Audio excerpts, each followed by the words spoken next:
சின்ன மருமகள்ல அடுத்து நடக்க போகுதுன்னு வாங்க பார்க்கலாம். இந்த போஸை பிடிச்சி ஜெயிலில் போடுங்கப்பா அப்படின்னு சொல்றவங்க இந்த வீடியோவுக்கு லைக் பண்ணிக்கோங்க.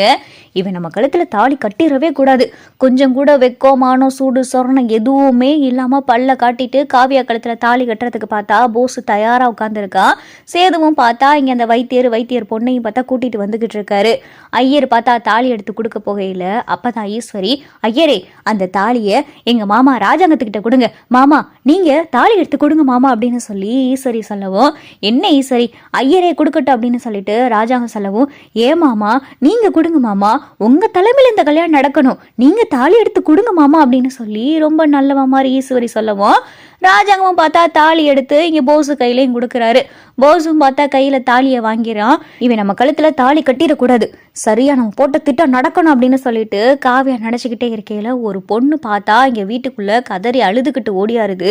ஏய் யாருமா நீ, என்னம்மா அப்படின்னு சொல்லி கருப்பு தடுக்கவும், விடுங்க இந்த கல்யாணம் நடக்கக்கூடாது, இந்த கல்யாணத்தை நிறுத்துங்க அப்படின்னு சொல்லிட்டு ஒரு பொண்ணு பார்த்தா ஓடியாருது. ஏமா நான் சொல்ல கேட்காம ஓடியாந்துகிட்டு இருக்கா அப்படின்னு சொல்லிட்டு கருப்பு பிடிச்சி தடுக்கவும், கருப்பு யார் இந்த பொண்ணு அப்படின்னு சொல்லி ராஜா கேட்கவும், ஐயா இந்த கல்யாணம் நடக்கக்கூடாது, இந்த கல்யாணத்தை நிப்பாட்டுங்க அப்படின்னு சொல்லிட்டு அந்த பொண்ணு சொல்லவும், ஏய் யார் நீ பாட்டுக்கு வீட்டுக்குள்ள வந்துட்டு கல்யாணம் நடக்கக்கூடாதுன்ற யார் நீ முதல் அப்படின்னு சொல்லி ஈஸ்வரி கேட்கவும், ஐயா என் பேரு செல்வியா, இந்த இங்கே உட்காந்துருக்கேன் பாருங்க போஸ், இவன் என்னை கெடுத்துட்டாயா அப்படின்னு சொல்லிட்டு அந்த பொண்ணு சொல்லவும், அப்பதான் பார்த்தா காவியா மனவடையிலிருந்து எந்திரிக்குது. அப்பாடா நம்ம போட்ட திட்டம் சரியா நடக்குது அப்படின்னு சொல்லிட்டு காவியா என்ன நடக்குதுங்க அப்படின்னு சொல்லி கேட்கவும்,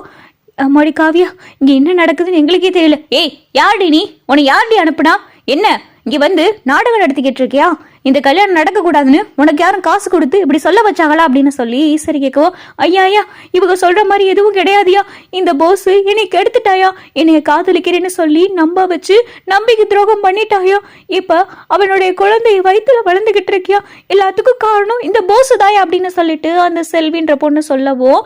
ஈஸ்வரி சித்ரா போஸ் எல்லாத்துக்கும் பார்த்தா ஒண்ணுமே புரியல, யார் இவனே தெரியல, பெரியப்பா இவ யாருன்னு எனக்கு தெரியாது பெரியப்பா அப்படின்னு சொல்லிட்டு போஸ் கதறவும், என்ன நடக்குதுங்க, என்ன போஸ்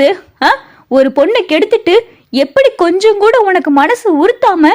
என் கழுத்துல தாலி கட்ட வந்திருக்கா அப்படின்னு சொல்லி காவியா கேட்கவும், ஐயோ காவியா நான் சொல்றதெல்லாம் உண்மைதான் காவியா, இவ யாருன்னு எனக்கு தெரியாது காவியா அப்படின்னு சொல்லிட்டு காவியா கிட்ட பார்த்தா போஸ் கெஞ்சவும், சப்புன்னு ஓங்கி ஒரு அறை விட்டுருது காவியா. என்னடா என்ன நினைச்சுக்கிட்டு இருக்க, நேத்து தான் உன் அத்தை பொண்ணுகிட்ட தப்பா நடக்க பார்த்தேன், அதை நான் என் கண்ணாலேயே பார்த்தேன் அப்படின்னு சொல்லி காவியா சொல்லவும், ராஜாங்க அப்பத்தா எல்லாருக்கும் பார்த்தா பயங்கர அதிர்ச்சி ஆகுது. என்னம்மா சொல்ற நீ அப்படின்னு சொல்லி அப்பத்தா கேட்கவும், ஆமா இந்த போஸ் உங்களுடைய தங்கச்சி பொண்ணு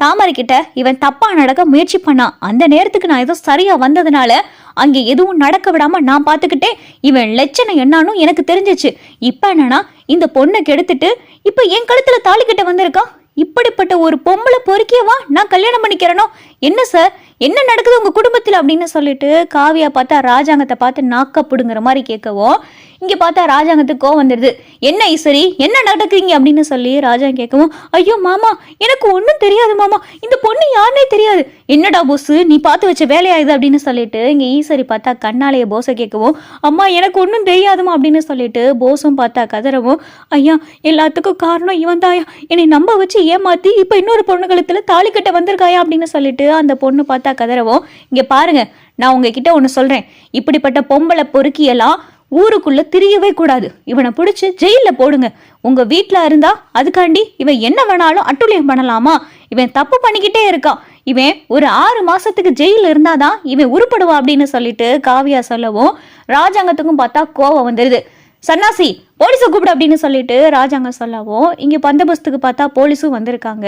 வெளியில பார்த்தா இன்ஸ்பெக்டர் எல்லாரும் நிக்கிறாங்க. சார் உள்ள வாங்க அப்படின்னு சொல்லி சன்னாசியும் கூப்பிடவும் இன்ஸ்பெக்டர் உள்ள வராரு. சார் இவனை கைது பண்ணி கூட்டிட்டு போங்க அப்படின்னு சொல்லிட்டு ராஜாங்க சொல்லவும், சார் அப்படின்னு சொல்லிட்டு இன்ஸ்பெக்டர் கேட்கவும், நான் சொல்றேன் என் தம்பி மகனா இருந்தாலும் பரவாயில்ல, இது என்னுடைய உத்தரவு, ஒரு பொண்ணு கிட்ட பலாத்காரத்துக்காக முயற்சி பண்ணியிருக்கான், இவனை கைது பண்ணுங்க அப்படின்னு சொல்லி ராஜாங்க சொல்லவும், சரிங்க சார் அப்படின்னு சொல்லிட்டு இங்க பார்த்தா இன்ஸ்பெக்டரும் போஸை கைது பண்ணிடுறாங்க. மாமா மாமா மாமா விட்டுரு சொல்லுங்க மாமா அப்படின்னு சொல்லி ஈஸ்வரி கதறவும், ஏய் எந்திரடி அப்படின்னு சொல்லிட்டு சன்னாசி பார்த்தா ஈஸ்வரி அடிக்க போறாரு. உன் பிள்ளை பண்ண லட்சணத்துக்கு அவனை தூக்கி உள்ள வச்சாதான் சரிப்பட்டு வருவா அப்படின்னு சொல்லி சன்னாசி சொல்லிக்கிட்டே இருக்கையில தான் சேதுவோடைய காரு பார்த்தா வருது.